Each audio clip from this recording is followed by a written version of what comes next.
as an unrelenting defender of the environment based on this and a long string of other successful legal actions.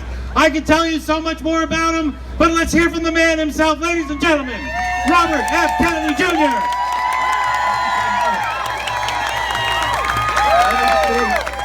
I want to recognize Bruce Resnick, who is the LA waterkeeper, and I want to thank all of you for coming and being part of this revolution. Amory Lovins, the great environmental economist, showed me two photographs recently that were taken 10 years apart, both of them from the same vantage point in New York City looking uptown on Fifth Avenue. One of them was taken in 1903, and it showed 100 horse and buggies and a single automobile. 10 years later, in 1913, another photograph taken from the same place, looking uptown, showed 100 automobiles and one horse and buggy. Why did that happen? Because Henry Ford discovered a way of dropping the price of Model T automobiles by 67% in 13 years. Well, guess what? We've dropped the price of solar energy 80% in 5 years. It now costs $1 billion a gigawatt to build a solar plant.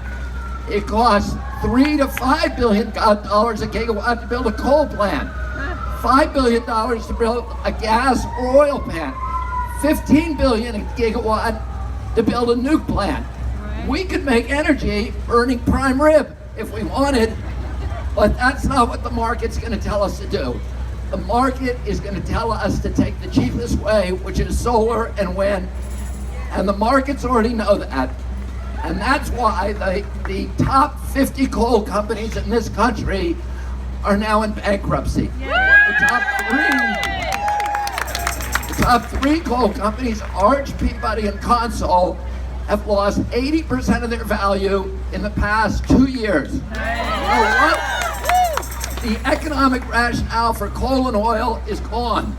So the only way they can hold on to their domination of the marketplace is two ways. Building infrastructure like the XL pipeline, the Dakota pipeline, and the Tesoro expansion to anchor us in, because when they build those things, it's not the oil companies that are paying for them.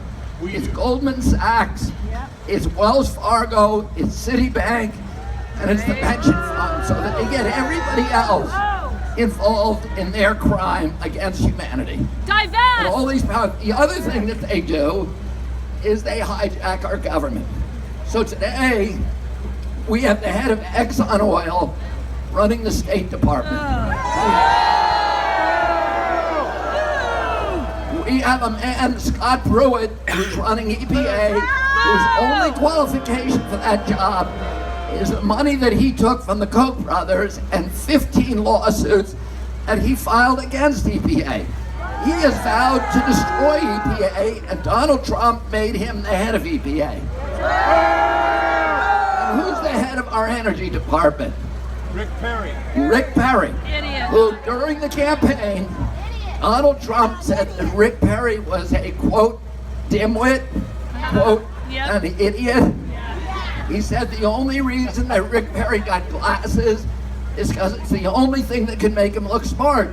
That's what Donald Trump said. Rick Perry himself said that he didn't know what the Energy Department does. But whatever it does, he wants to destroy it. That's right. So, and Myron Ebel, who spent the first part of his career defending big tobacco, has now been put in charge of saving oil and coal from catastrophe. Now, why would Donald Trump put these people in charge? Well, Scott Bannon was asked that question in front of CPAC. And he said he acknowledged that these people were idiots. He said the reason we put them in charge is it's part of our plan to deconstruct the administrative state. In other words, to destroy government. What happens when you destroy government? It elevates the power of corporations. And that ultimately is what they're trying to do. And I'm going to say one more thing to you. Since the beginning of American history, Our most visionary political leaders, Republicans and Democrats, have said that the great threat to American democracy is not big government, but its excessive corporate power.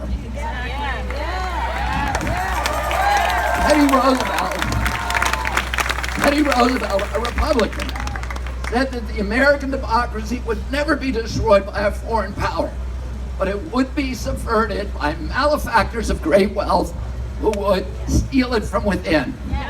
Dwight Eisenhower, a Republican, said in his greatest speech ever, warned Americans against the domination by the military-industrial complex. Abraham Lincoln, the greatest president in our history, the founder of the Republican Party, said at the height of the Civil War, "I have the South in front of me, and I have the bankers behind me, and for my country, I fear the bankers more." And Franklin Roosevelt said during World War II that the domination of government by business is, quote, "the essence of fascism."